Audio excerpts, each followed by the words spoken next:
Добрый день, уважаемые ведущие, добрый день, дорогие телезрители.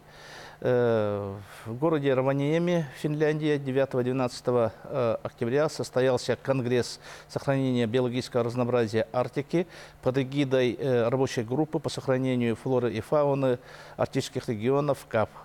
В работе данного конгресса принимал участие Сахамин Афанасьев, министр экологии и природопользования и лесного хозяйства Республики Саха-Якутия. Также он принимал участие в встрече министров арктических государств, и также в этой встрече принимали региональные министерства арктических регионов Российской Федерации. Основным посылом данной встречи было от знаний к действию. Сахамин Афанасьев выступил с докладом сохранения биоразнообразия на территории Республики Саха-Якутия в условиях промышленного освоения Арктики. Этот доклад был внимательно выслушан и принят к обсуждению участниками Конгресса.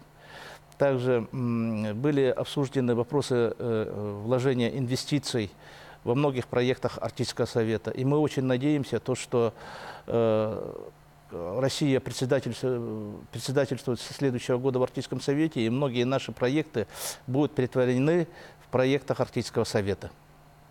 В рамках Конгресса были организованы и проведены рабочие встречи с председателем КАФ Синтией Джейкобсон и также секретарем КАФ Томом Барри, где были обсуждены глобальные и проблемные вопросы сохранения и бережного отношения к ресурсам Арктики. Также состоялась рабочая встреча с экспертами Всемирного фонда дикой природы, координаторами по особо охраняемым природным территориям, биологическому разнообразию Ириной Нуференя и Михаилом Стешовым, где были рассмотрены вопросы повышения правового статуса особо охраняемых природных территорий на территории Республики Саха-Якутия.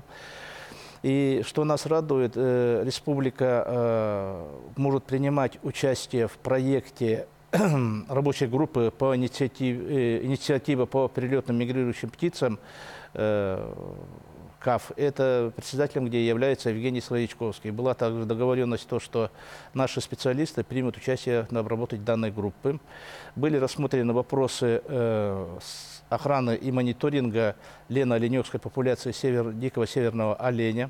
Что особенно радует, на работе данного форума принимали участие школьники с Республики Саха-Якутия, с Горного и Абыйского районов, которые заняли призовые места.